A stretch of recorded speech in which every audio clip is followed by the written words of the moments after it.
Bom dia, irmãos, irmãs, que a graça e a paz do Senhor seja com todos. Amém? Vamos iniciar o nosso estudo dessa manhã, abrindo a palavra do Senhor no Salmo de número 148.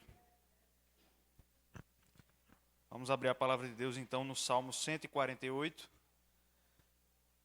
Nós encerramos, irmãs, no domingo passado, um breve currículo que nós vimos, né? Eu e o irmão Vanderlan ministramos aqui 10 estudos sobre os atributos de Deus e o modo como eles influenciam a nossa vida cristã.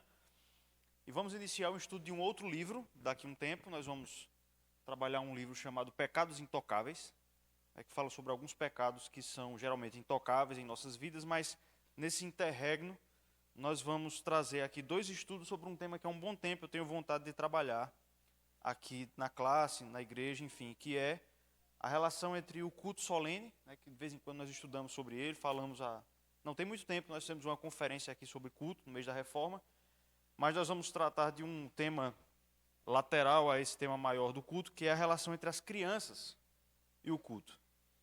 E esse é um tema relevante porque as crianças estão presentes no culto, né?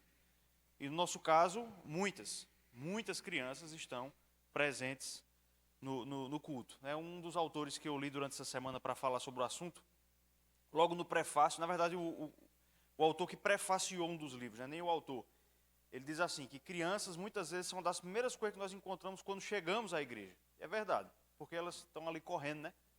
Então muitas vezes é uma das primeiras coisas que nós encontramos na igreja quando chegamos, tanto de manhã quanto para o culto à noite, são exatamente as crianças. Então nós vamos falar... Oi? Chegando mais, né? Não, eu sei. Foi um suspense retórico, assim. Muito bem, Deus abençoe. Mandei uma mensagem no privado para Vanderlan, ficamos muito alegres. Então, esse é um tema sobre o qual nós precisamos pensar, né? Então, nós vamos ler o Salmo 148, irmãs, de maneira alternada. É um salmo que fala sobre adoração e ele acaba tocando em um ponto que nós vamos tratar aqui, mas vamos usar assim como um ponto de partida. Todo mundo encontrou o texto? Salmo 148. Leiamos de maneira alternada. Aleluia, louvai ao Senhor do alto dos céus, louvai-o nas alturas.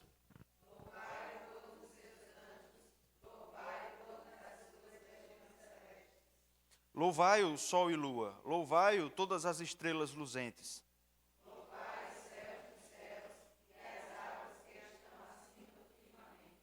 Louvem o nome do Senhor, pois mandou ele e foram criados.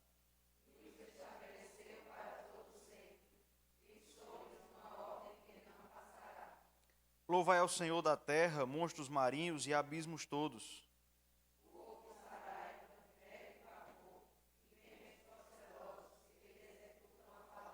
Montes e todos os outeiros, árvores frutíferas e todos os cedros. Reis da terra e todos os povos, príncipes e todos os juízes da terra. Vamos ler juntos os 2 últimos? Louvem o nome do Senhor, porque só o seu nome é excelso, a sua majestade é acima da terra e do céu. Ele exalta o poder do seu povo, o louvor de todos os seus santos, dos filhos de Israel, povo que lhe é chegado. Aleluia. Amém. Vamos fazer uma oração de intercessão, convidar a nossa irmã Anilda para pedir ao Senhor pelo estudo dessa manhã.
Amém.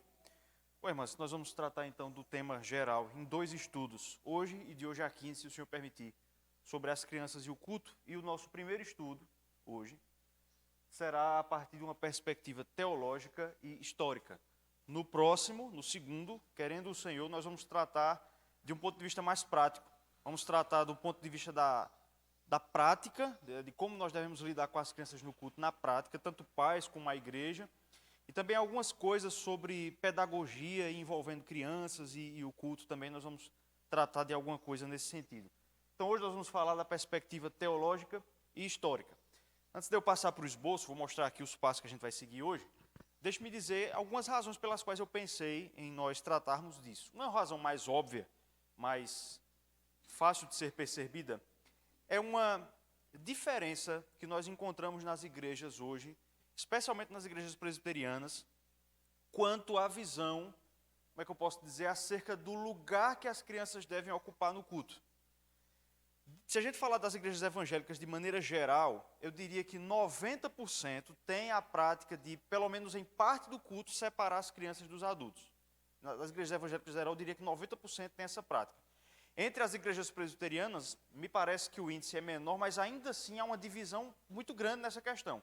Há muitos lugares em que muitas igrejas, mesmo presbiterianas, fazem separação entre adultos e crianças no culto. Se não toda a adoração, parte dela, notadamente o sermão. Então, nas igrejas em Recife, por exemplo, são exceção as igrejas que não têm essa divisão. No interior, você também tem igrejas que fazem e igrejas que não fazem. Então, essa é uma das razões pelas quais nós vamos tratar do assunto. Mas esse não é o ponto todo, tá certo? Porque não é exatamente, vai tocar nisso, mas não é essa a razão pela qual nós vamos falar sobre o assunto. Mas também porque, além disso, há uma necessidade de mesmo as igrejas que mantêm as crianças integralmente no culto solene, saibam por que isso é feito e o modo como isso deve ser feito. Não basta manter na igreja. É necessário que nós saibamos o que isso significa, por que nós escolhemos, aqui eu falo da nossa igreja local, né? Nós escolhemos fazer assim e como isso deve ser feito. Então, hoje nós vamos tratar desse assunto de um ponto de vista teológico e histórico, tá certo? Seguindo 5 passos e uma conclusão. Nós vamos ver primeiro o lugar das crianças no pacto com Deus. Depois, vamos falar um pouco sobre quem é convocado para cultuar o Senhor. Quem é convocado para cultuar a Deus? Terceiro, o registro bíblico. E nós vamos ver que a Bíblia, ainda que, eu ia dizer indiretamente, mas em muitos casos diretamente, ela mostra quem é que está presente. Inclusive, há algumas partes do culto bíblico no Antigo e no Novo Testamento. Em quarto, nós vamos ver qual é o costume histórico da igreja e como surgiu o costume de separar crianças de adultos no culto. Vamos ver algumas práticas que são feitas hoje, práticas que nós vamos dizer que não são boas, e algumas que são adaptações a um problema, que nós vamos tratar disso no segundo estudo. E por último, vamos chegar a uma conclusão, tá certo? Então, quem quiser falar, perguntar, contribuir, as irmãs já sabem como é que funciona, pode ficar à vontade, tá bom? Então, o nosso primeiro passo é, qual é o lugar das crianças no pacto? E para qualquer bom presbiteriano, essa pergunta não é difícil de ser respondida. Nós acreditamos que as crianças não são membros de segunda categoria do pacto, não é assim? Nós cremos que elas são membros, porque membro não tem feminino, nós cremos que são membros do pacto, tal como seus pais. Ainda que nós façamos diferença entre membro comungante e não comungante, essa não é uma diferença de essência, não é um submembro, mas membro da Igreja de Cristo. A nossa confissão de fé de Westminster diz assim, preste bem atenção, a igreja visível, a igreja que nós vemos, que também é católica ou universal sob o Evangelho, não sendo restrita a uma nação como antes sob a lei, consta de todos aqueles que pelo mundo inteiro professam a verdadeira religião. Então veja, os professantes, né? Mas juntamente com eles estão os seus filhos, juntamente com seus filhos. É o reino, a igreja visível é o reino do Senhor Jesus, a casa e família de Deus, fora da qual não há possibilidade ordinária de salvação. E aí nós não vamos ler, mas propositalmente eu coloquei aí 2 textos que servem de embasamento sobre isso, que é Gênesis 17:7 e Atos 2:39. nós cremos que, tanto no Antigo quanto no Novo Testamento, as crianças foram incluídas no pacto, e a prova cabal disso é que o Senhor deu, de maneira até mais clara, digamos assim, no Antigo Testamento, um símbolo dessa sua inclusão. Que símbolo é esse? No Antigo Testamento? A circuncisão. O sacramento de iniciação do Antigo Testamento era aplicado às crianças, aos meninos ao 8º dia, passavam pelo rito da circuncisão. Elas eram formalmente incluídas no pacto. E aí você vai encontrar Pedro em Atos 2,39, quando fala sobre o batismo, ele vai aplicar a mesma linguagem, o mesmo fraseado de Gênesis 17. Pois para vós é a promessa, para vós e vossos filhos. E aí ele depois fala sobre batismo. A gente é levado a entender que o batismo deveria ser aplicado às crianças, tal qual a circuncisão era. E em Colossenses, Paulo vai chamar o batismo de a circuncisão de Cristo. Tá certo?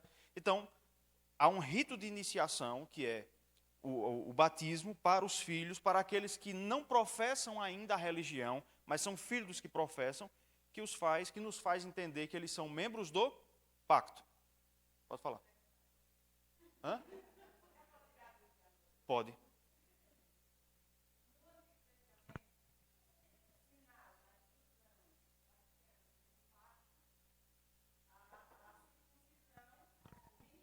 É.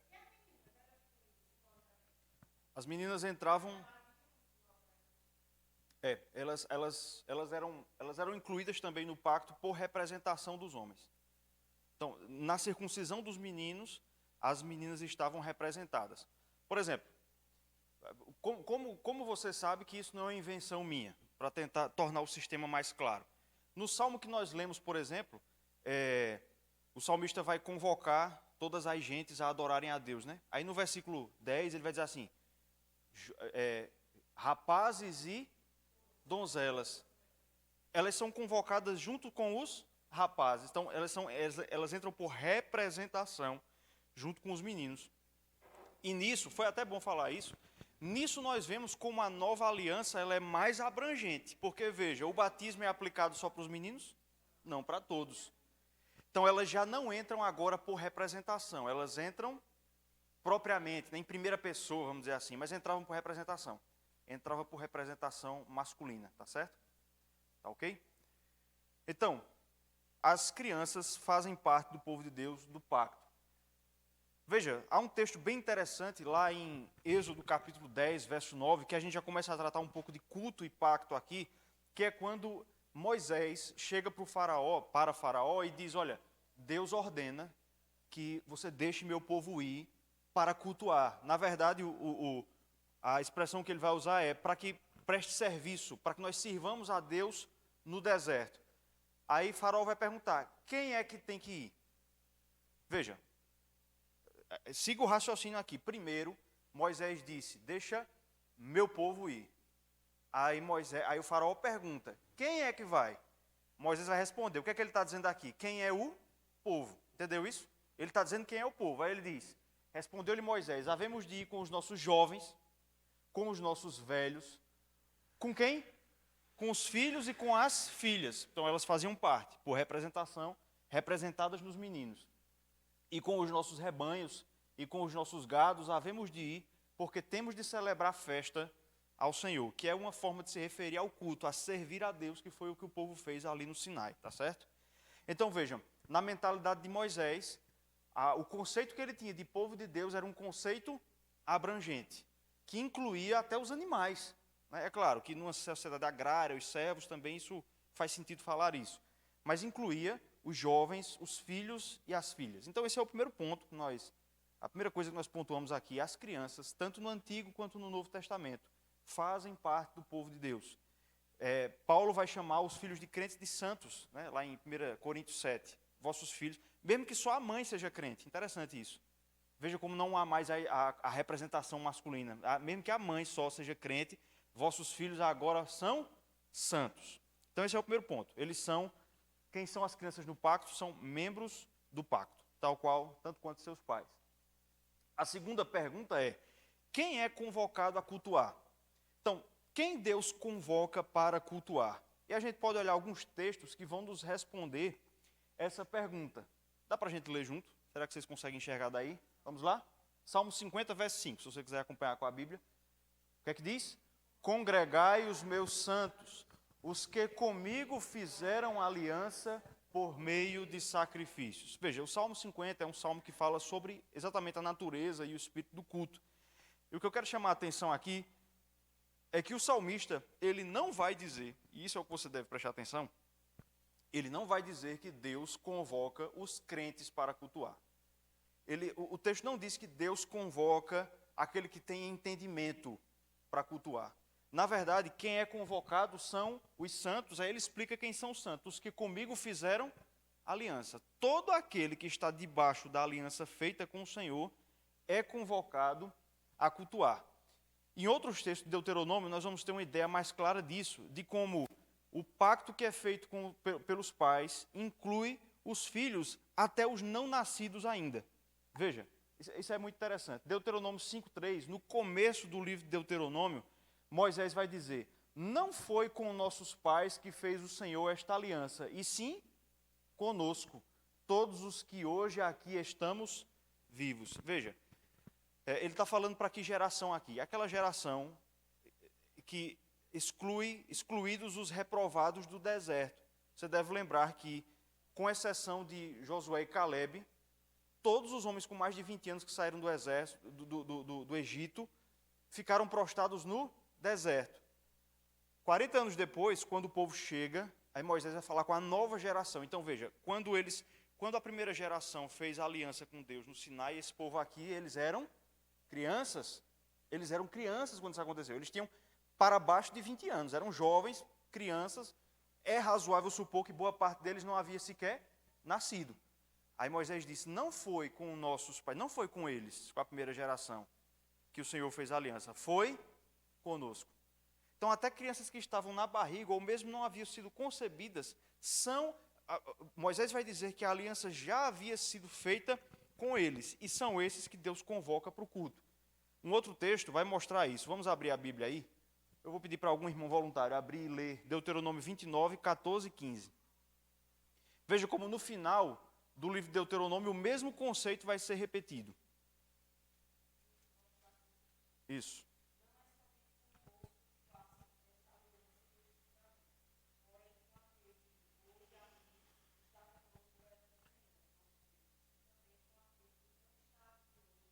Você percebe como ele repete o conceito do capítulo 5? No começo ele diz: não foi com nossos pais, foi conosco.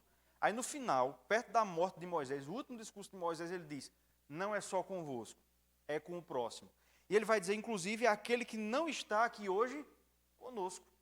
Geração que ainda não havia sido, uma geração que não havia ainda sido concebida, né, fisicamente, já estava incluída aqui na aliança. Então, a convocação é dirigida não apenas aos crentes, mas a todos os que estão debaixo da aliança.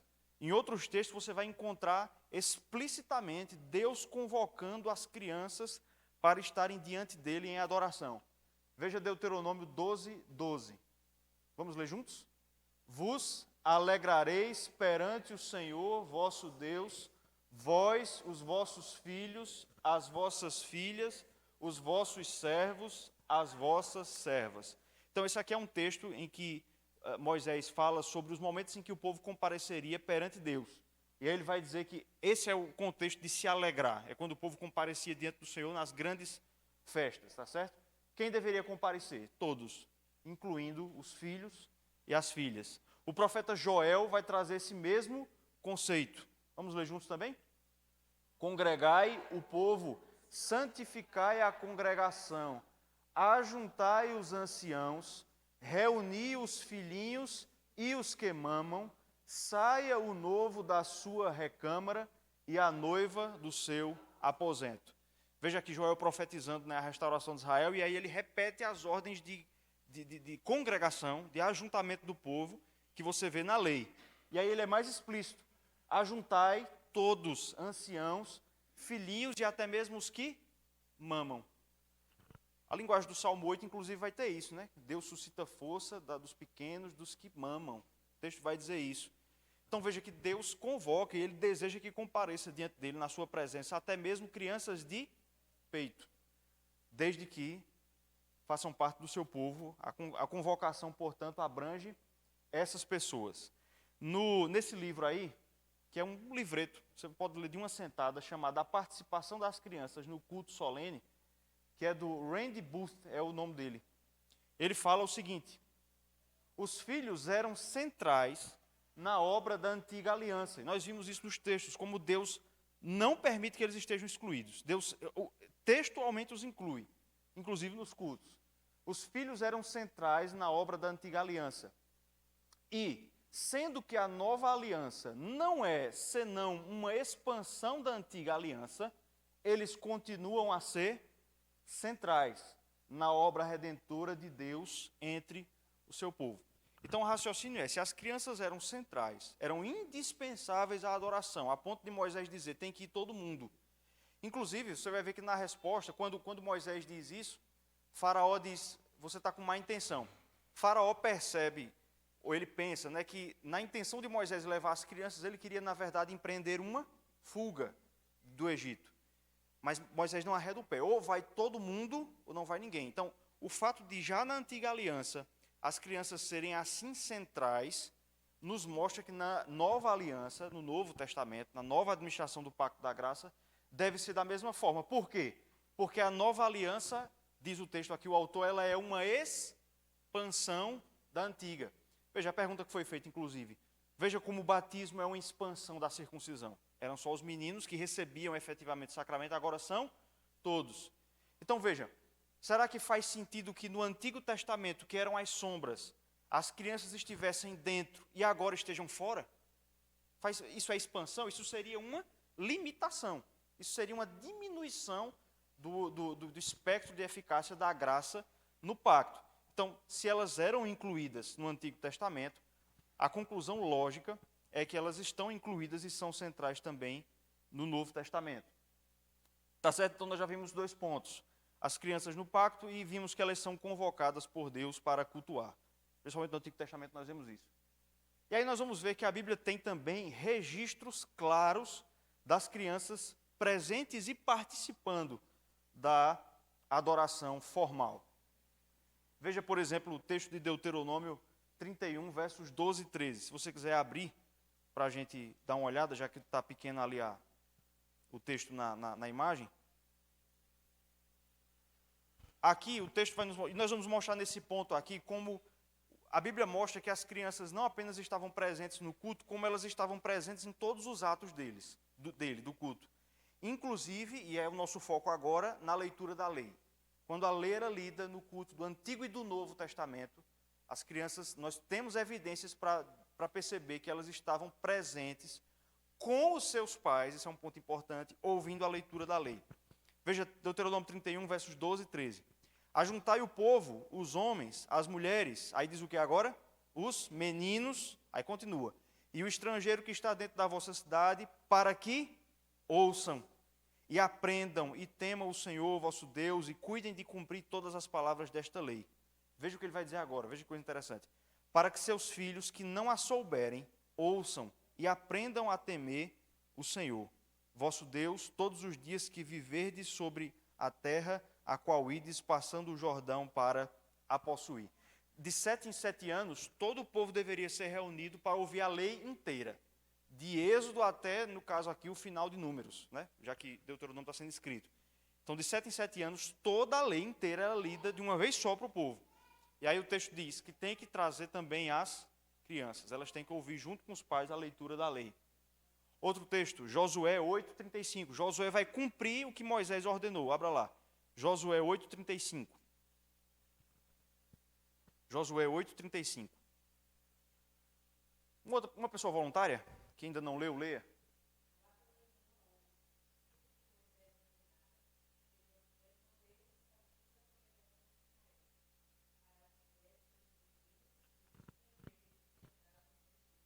Então veja que Josué cumpre exatamente, palavra por palavra, o que foi dito por Moisés. Ele reúne todos, incluindo meninos e estrangeiros, que andavam no meio deles e lê a lei para o povo. Certo? Um texto que às vezes é usado, deixa eu mostrar para vocês, abra sua Bíblia aí em Neemias capítulo 8. Esse texto, às vezes, ele é usado por lideranças e pastores e igrejas que são partidários da divisão na hora do sermão como uma base bíblica. Então, Neemias, às vezes, vai ser usado nesse sentido. E aí é bom a gente olhar rapidinho. Veja Neemias, capítulo 8, versos 2 e 3. Esse eu vou ler para que nós tenhamos entendimento do que diz ali.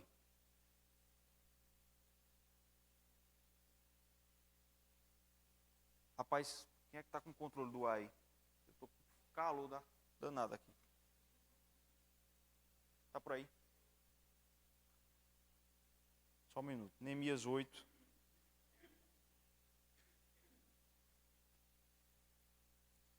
Versículos 2 e 3. Diz assim: Esdras, o sacerdote, trouxe a lei perante a congregação, tanto de homens como de mulheres, e de todos os que eram capazes de entender o que ouviam. Era o primeiro dia do 7º mês. Obrigado, Ali. E leu no livro diante da praça que estava fronteira à porta das águas, desde a alva, desde a manhã, até ao meio-dia, perante homens e mulheres e os que podiam entender.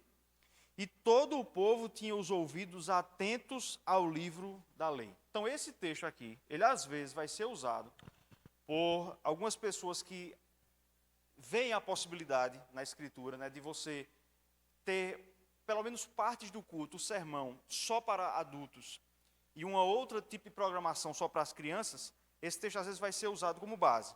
E talvez pela leitura você tenha percebido por que às vezes ele é usado como base. Porque o verso 2, ele vai descrever quem foi reunido, e aí ele diz assim, que foram reunidos homens, mulheres, e aí o que é que diz depois? Todos os que eram capazes de entender o que ouviam. E no versículo 3, na parte final, vai dizer que todo o povo tinha ouvidos atentos ao livro da lei.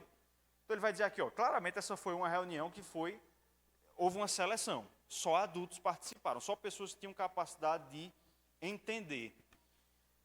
Vou abrir para vocês um pouco aqui. Como é que vocês entendem esse texto?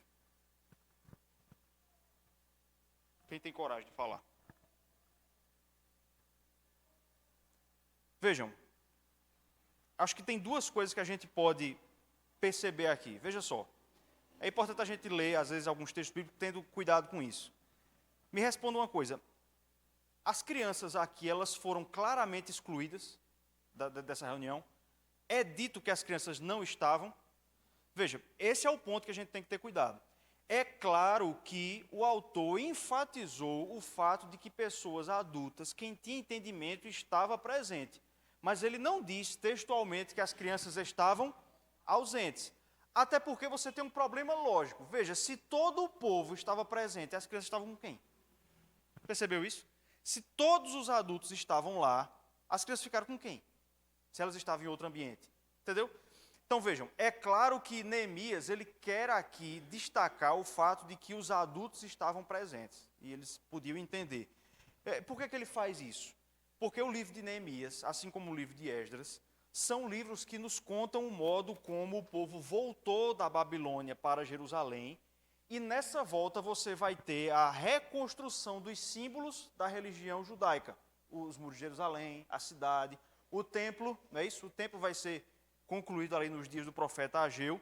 Então, o que o autor quer nos mostrar aqui é que o povo refez o pacto com Deus e o povo consentiu nesse pacto. É isso que Neemias quer mostrar, que o povo refez conscientemente o pacto com Deus. Mas não há uma exclusão aqui expressa das crianças.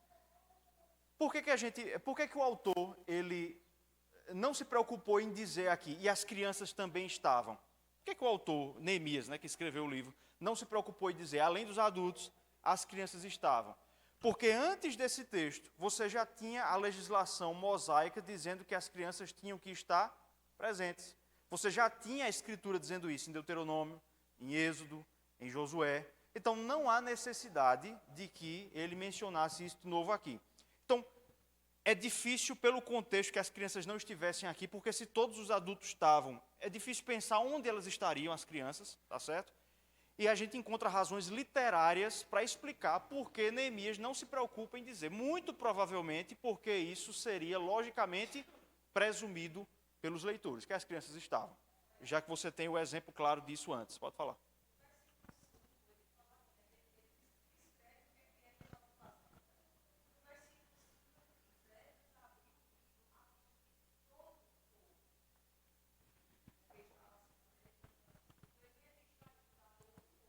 Todo o povo. Se a gente for recorrer ao conceito de povo que os judeus tinham, conceito este que nós já vimos antes, é natural acreditar que as crianças estavam aqui. Você tem muito mais dificuldade para tentar provar que não estavam, apesar de uma leitura superficial indicar isso, do que para provar que elas estavam, que nos parece a leitura mais natural, tá certo? E no Novo Testamento você também vai ter evidências de que as crianças ouviam a instrução pela pregação no culto solene. Abra a sua Bíblia aí em Colossenses, capítulo 3, versículos 20 e 21. Colossenses 3, versículos 20 e 21. Mais uma pessoa voluntária, leia, por favor.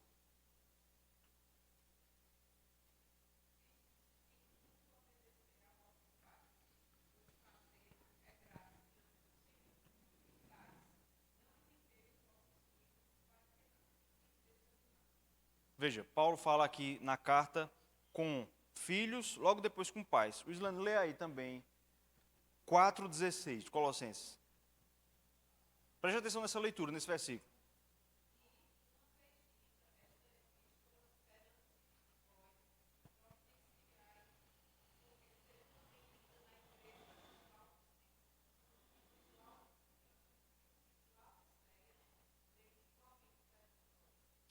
Veja, você prestou atenção na leitura do primeiro texto e do segundo? Esses dois textos combinados provam que nas igrejas do Novo Testamento as crianças ouviam a pregação tanto quanto acontecia no Antigo. Quem pode tentar me dizer aí como é que a gente conclui isso? A partir desses dois textos. Preste bem atenção nisso. Se você combinar os dois, você vai descobrir a resposta. Alguém arrisca? Veja, o que é que Paulo diz no capítulo 4, verso 16? Que as suas epístolas eram lidas na igreja. Não é isso que ele diz no capítulo 4, verso 16? Veja, ele diz, essa epístola dos Colossenses, que foi endereçada aos Colossenses, envie para a Laodiceia para que seja lida, e a de Laodiceia, lede-a igualmente perante vós. Então veja que as cartas dos apóstolos eram lidas na igreja.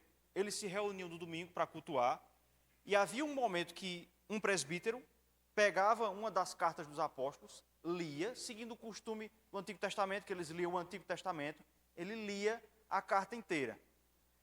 Veja, no capítulo 3, versos 20 e 21, por que é que Paulo falou com os filhos, falando com eles, filhos, façam isso, e logo depois, no verso 21, ele fala com os pais? Porque eles estavam juntos no culto, ouvindo a leitura das cartas dos apóstolos. Vocês entenderam isso que eu expliquei aqui? A gente presume, em Efésios também ele vai dizer pais, filhos, o fato de ele colocar instruções para adultos e crianças nas cartas, presume que Paulo sabia que ambos os grupos ouviriam as instruções para eles no culto. Entenderam isso? Ficou claro isso? Isso segue, inclusive, um padrão do Antigo Testamento. Veja, o quinto mandamento, ele é endereçado a quem? Lembra aí, a sequência dos mandamentos. Honra pai e mãe. Esse mandamento está falando diretamente com quem? Com a criança. Isso significa dizer que quando Moisés entregou a lei em Êxodo 19, as crianças ouviram. Então é o mesmo padrão no Novo Testamento, é o do Antigo. Paulo pressupunha que no culto a família inteira estaria reunida, tá certo? Por isso que você vai encontrar maridos, façam isso, mulheres, façam isso, porque eles estariam juntos na congregação, no culto solene. Não é que não possa haver essa reunião separada. Eu não estou falando isso, tá certo? Mas no culto eles estariam juntos. Pais e filhos estariam juntos. Isso é pressuposto aqui pelo modo como as cartas apostólicas são estruturadas. Natália, pode falar.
sem setorização, né? Isso é até importante, muito importante, Natália falou, porque você veja que o fato das crianças estarem presentes, a gente vai falar sobre esses aspectos pedagógicos no segundo, mas uma das coisas que nós vamos ver é o conceito moderno de educação que nós temos, que é a educação 100% progressiva, nós vamos ver como ela tem problemas. A Bíblia fala sobre a importância de a criança, sim, ser inserida em contextos de instrução acima do nível dela. Não exclusivamente, mas esse contato intergeracional tem efeitos, inclusive, no processo de aprendizado. Nós vamos falar disso um pouco de hoje a 15, querendo Deus. Mas, tocando um pouco no que a Natália falou, veja como isso era também uma proteção às crianças. Porque, veja, no mundo antigo, na sociedade greco-romana, entre os que vinham do mundo, havia a noção de que o poder familiar, né, o pátrio poder antigo que havia no direito, era absoluto. Ou seja, o pai e a mãe, os pagãos acreditavam, podiam fazer o que quisessem com seus filhos. Tanto é que eles abandonavam filhos deficientes e tal. Quando, no culto, as crianças ouviam a lei dizer assim, o apóstolo Paulo, pais, não irriteis os vossos filhos, né? Não conduzi, mas criai-os sob a disciplina. Veja, a criança estava ouvindo isso também. Ela ouvia que o pai não pode fazer o que quiser com ela. Servia até como uma proteção. Quando Paulo diz, maridos, não tratai, em Colossenses, não trateis vossas esposas com amargura, a mulher está ouvindo isso. Ele é meu líder, mas ele não pode fazer o que ele quiser. Então isso servia até, inclusive, como um sistema de proteção, tá certo? Das classes familiares. Então é importante que a criança realmente tenha contato com todo o conteúdo da lei, até como uma forma de proteção dele mesmo, né?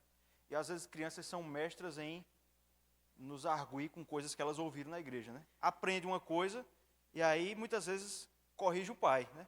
Então isso faz parte da sabedoria, corrige com respeito, é claro, né? Mas isso faz parte da sabedoria de Deus em alguma medida. Vejam só, eu ia falar uma coisa antes e acabei esquecendo, mas já é uma aplicação prática aqui, tá certo? Veja, nós vimos até agora então que a convocação, que era o ponto anterior, eu passei, a convocação para o culto, ela não é individual. Perceberam isso? Ela não é individual, ela é familiar, coletiva, mas de maneira mais específica, familiar. Quem é que Deus convoca? As famílias. As famílias. É claro que um crente sozinho, ele é o único crente, ele está convocado. Ele é a sua família do pacto nesse sentido. Mas a convocação mais propriamente é para as famílias. Aí agora vem a aplicação prática. Veja, se a convocação não é individual, a chamada santa convocação para o culto, se quem Deus convoca são as famílias para cultuar, pergunto a vocês, na hora do culto, as crianças devem estar com quem? Com a sua família. É o local, eu estou falando do local de sentar mesmo. O local que a criança deve sentar é com a sua família, não é com seus amiguinhos. Por quê? Não é só por uma questão de para não conversar, não é só isso. Também é, mas é por uma questão principiológica, porque ela foi convocada não sozinha. Ela foi convocada com seus pais. Os pais repassam a convocação. O marido, por exemplo, deve ser aquele que acorda no domingo já dizendo à sua família, alegrei-me quando me disseram, vamos à casa do Senhor. Então as crianças devem estar acompanhadas de seus pais, tá certo? Ou a pessoa da família com a qual ela vai. O responsável. Lá na congregação do Delmário Braga, há algumas crianças do bairro que vão sozinhas para o culto, né? E aí, já algumas semanas atrás, nós fizemos meio que um pacto ali na congregação, eu, Diácono Cícero, missionário Carlos Eduardo, de essas crianças não ficarem sós na igreja. Elas estão desacompanhadas de seus pais, elas vieram sozinhas, mas a gente vai fazer o que? A gente vai adaptar. Então, a professora do departamento infantil vai sentar perto, um adulto que não tem filhos vai sentar perto, o Islândia, de vez em quando está lá, senta perto. Porque é uma forma da gente adaptar esse princípio pactual. As crianças não são convocadas sozinhas para vir para o culto. Muito embora às vezes venham, porque os pais são descrentes. Ou porque está doente, manda o filho. Aí a gente adapta. Então fica até uma dica. Se você não tem necessidade de cuidar de uma criança e um dia você vê uma criança sozinha, aqui é mais difícil, aqui na sede, né? Você cultue com ela. Porque cumpre-se esse padrão de a criança cultuar acompanhada de um adulto, que é um princípio bíblico, a partir do que a gente vê que é a convocação. Está claro até aqui? Então, nós vemos que o registro bíblico nos mostra que as crianças tanto no Antigo quanto no Novo Testamento, ouviam a instrução pela lei, tudo indica junto com seus pais, tá certo? E aí nós vamos agora para o quarto ponto, que é o costume histórico. Como foi que a igreja incluiu as crianças no culto ao longo dos seus 21 séculos de igreja cristã, né? Estou falando de igreja cristã porque nós acreditamos que no Antigo Testamento já havia igreja de Deus, por assim dizer. Então veja só, durante pelo menos 18 séculos, até os anos 1700, o final do século XVIII, durante pelo menos 18 séculos de história da igreja, não é possível encontrar qualquer registro de segregação etária, ou seja, por idade, na adoração cristã. Então, se um dia alguém lhe perguntar onde na história da igreja você consegue encontrar registro de adoração separada de adultos e crianças, você vai dizer que, no mínimo, você só vai encontrar isso do século final do 18, começo do 19 para cá. Antes, você não vai encontrar nenhum registro desse entendimento na igreja. Veja, mesmo as igrejas, e aqui, irmãos, eu falo assim com muita piedade, certo? Não pensem que eu estou aqui, e eu vou falar sobre isso no final, como é que nós devemos qualificar isso. Não pensem que eu estou dizendo aqui que igrejas que têm isso não são igrejas saudáveis. Não é isso. Não é isso, tá certo? Mas é um fato que você não vai encontrar essa prática na história da igreja. Não vai encontrar. De maneira geral, sempre se entendeu, na verdade nunca se questionou o fato de que o lugar das crianças na hora do culto é junto com os adultos, junto com seus pais. Isso nunca foi seriamente questionado, tá certo? Quando é que essa prática começa a aparecer? Eu encontrei muito pouca informação sobre isso, mas o que eu encontrei vou trazer aqui. Alguns escritores de fala inglesa, que são alguns que eu, obviamente traduzido, né? Mas que eu consultei, eles vão dizer que essa prática nos Estados Unidos começa porque algumas igrejas cristãs evangélicas nos Estados Unidos foram plantadas depois do final do século XVIII, ou seja, quando já havia a escola bíblica dominical. E aqui mais uma ressalva, eu não estou criticando a escola bíblica dominical, seria um contrassenso, inclusive, já que eu estou ensinando isso na EBD. Então, mas alguns historiadores vão dizer que porque algumas igrejas nos Estados Unidos foram plantadas já com a EBD, a ideia de possibilidade de segregação no culto se tornou possível. Veja, quem criou a EBD, eu até trouxe uma palestra sobre isso aqui, foi um homem chamado Robert Hicks, um inglês. Ele não tinha a intenção de separar as pessoas no culto, ele não fez isso. Ele criou uma programação no domingo de manhã, que não era culto, era EBD, como nós temos e é separado. Mas ele vai dizer, alguns autores vão dizer, que o fato de algumas igrejas já terem sido plantadas sem culto matinal e com a EBD, abriu a possibilidade de você também fazer a separação por idade à noite, no culto noturno. Vocês entenderam o que eu falei aqui? A EBD não é um problema, mas a sua inclusão, o modo como ela foi recebida em alguns lugares, pode ter sido a origem disso.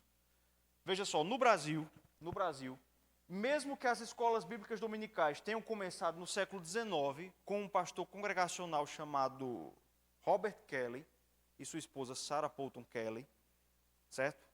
E Simonton logo implantou a prática. Eles não separavam no culto, mas eles tinham a escola bíblica dominical.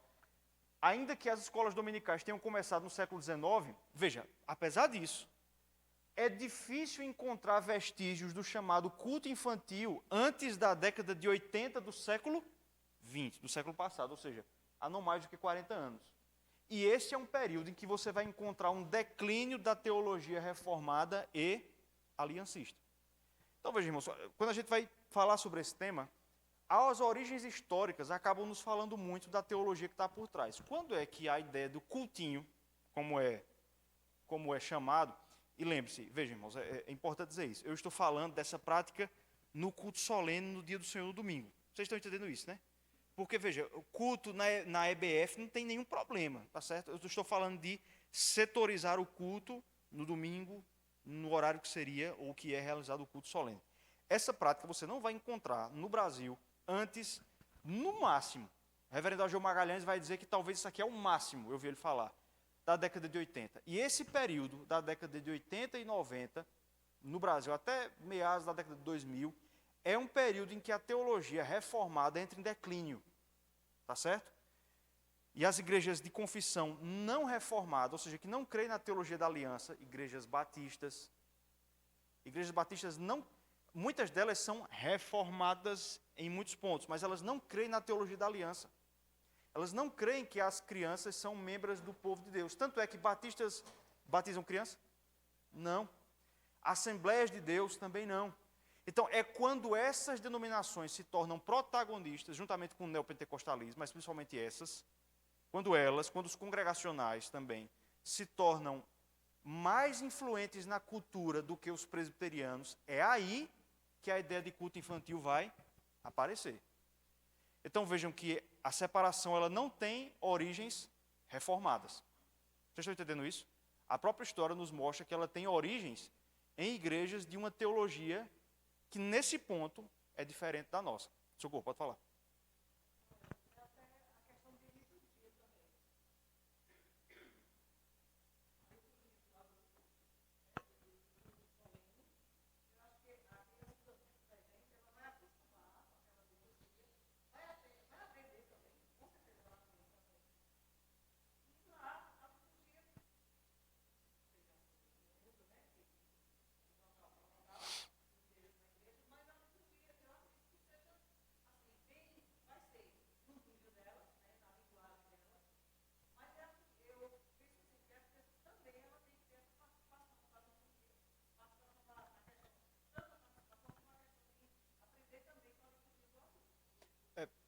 Mais uma vez, é um ponto que a gente vai trabalhar de hoje a 15, mas não significa dizer que não se possa ser comentado agora.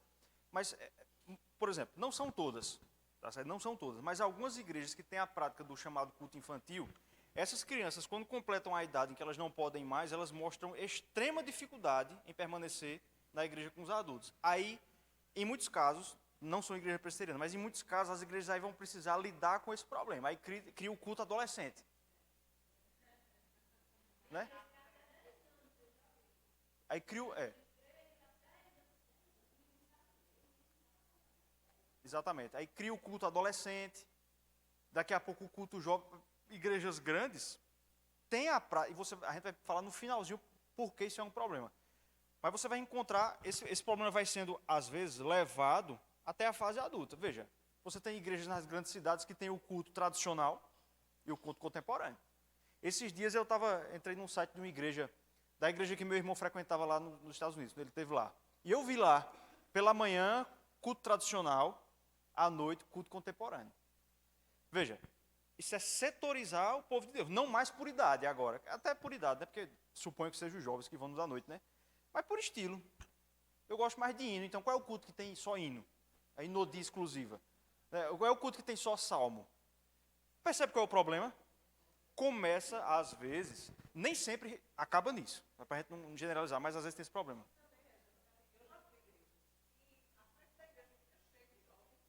É.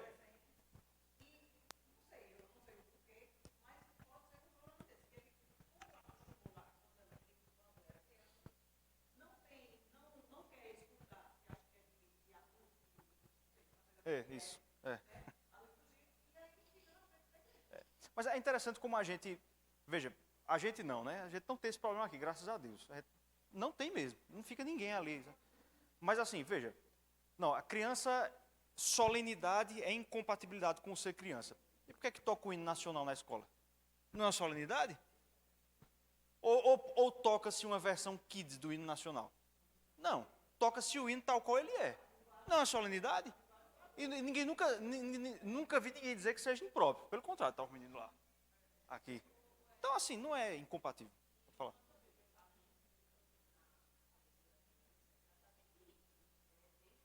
Isso.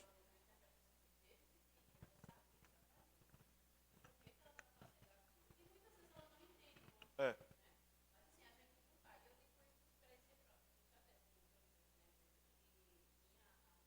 Uhum. É.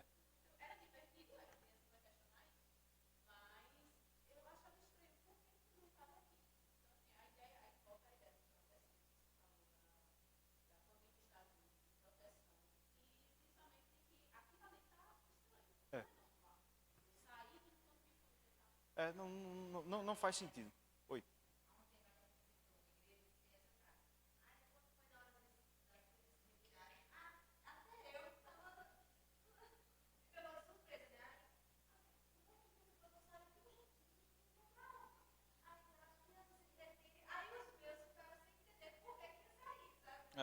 costume.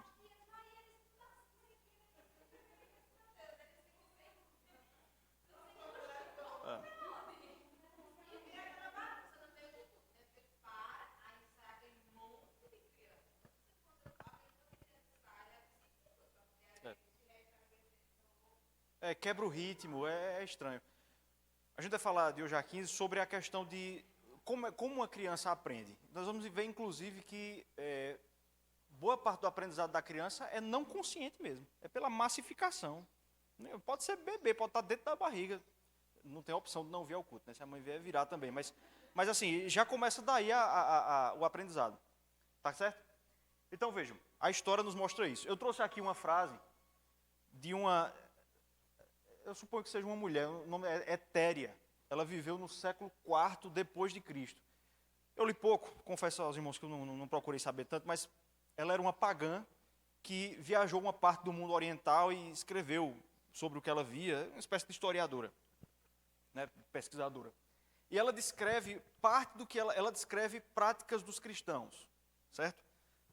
E aqui ela vai descrever uma parte do culto dentro de uma caverna, no século IV. Um culto cristão dentro de uma caverna. Veja o que ela diz. E uma vez que se disseram até o fim hinos e antífonas, que o autor está dizendo, uma vez que terminaram de se cantar os hinos e as antífonas, os cânticos, como de hábito, levanta-se o bispo e se mantém de pé ante o gradil, isto é, diante da gruta, da caverna. E segundo o costume, um dos diáconos evoca o nome de todos, faz uma chamada do culto, veja. Dizendo ele os nomes, um por um, numerosas crianças de pé respondem, Kyrie eleison, que é, Senhor, tende piedade, certo? Ao que nós, os adultos, dizemos, Miserere Domine, tem piedade, Senhor, e incontáveis são as suas vozes. Então você vai encontrar na história da igreja, não só as crianças não sendo excluídas, como muito ao contrário, sendo tornadas participantes da liturgia. Abre parêntese, acho que às vezes falta um pouco disso em nós, reformados. Incluir mesmo as crianças na liturgia, de alguma forma, né, de uma forma compatível com os nossos pressupostos. Mas, por exemplo, pegando um pouco do catolicismo aqui, só para mostrar a questão da tradição. No catolicismo, as crianças têm uma certa permissão para participação ativa na liturgia. Existem dois ofícios não ordenados na Igreja Católica, que são os leitores e os acólitos, né? Os acólitos são os antigos subdiáconos, eles ajudam os diáconos. Os leitores são os que fazem algumas leituras bíblicas na missa e algumas orações. E você já deve ter visto na televisão que muitas vezes os leitores são crianças. Crianças, tá certo? Nós não temos esse ofício, ele realmente não é um ofício criado na Escritura, mas assim, só para mostrar que as tradições mais antigas não apenas não retiram, como incluem. Um exemplo, vou dar um exemplo aqui. O que é que Êxodo 12 diz, né? Que na hora da Páscoa, da celebração da Páscoa, o filho certamente iria perguntar ao pai, pai, que é isso? Você já mostra aqui que na Santa Ceia as crianças têm que estar presentes. Já tem um princípio aqui. Não vai participar, sim, mas vai ver. Não seria interessante se, por exemplo, nós fizéssemos uma leitura alternada em que as crianças lessem esse versículo? Que é isso? Entenderam o que eu falei aqui?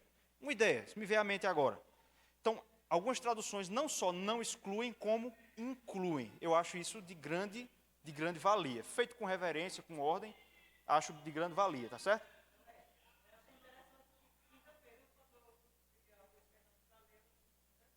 Pronto. Essas coisas...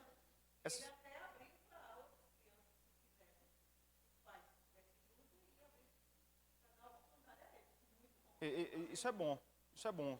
Pelo menos nas reuniões semanais é bom que isso seja feito. Isso é saudável. Aprender a ler, aprender aos poucos. Começa na salinha, né? Orar em público. Diz o Islã aí que tem umas crianças que já são hábeis em retórica, orando na sua classe, né? Então, nós vimos até aqui o princípio e as origens da prática. Até aqui, irmãos, alguém tem alguma dúvida? Alguém quer contribuir? Porque a gente vai aqui para algumas coisas que são feitas nas igrejas hoje. Vamos concluir com um veredito nosso aqui, né, de como ver essa questão. Alguém quer falar alguma coisa? Então, quais são as coisas que são feitas hoje em dia? Você vai ter igrejas que têm o culto infantil ou chamado cultinho. O que é isso? Ao chegarem à igreja, as crianças já são de pronto separadas, é isso. Então é um culto totalmente separado, do começo ao fim, com uma liturgia, entre aspas, totalmente feita para elas. Segundo, que é a prática talvez mais comum, a retirada das crianças no momento do sermão, ou seja, elas cultuam uma parte do culto com seus pais, e na hora do sermão são retiradas para uma programação lúdica. Aí o que vai haver lá é uma história, um desenho, algo assim.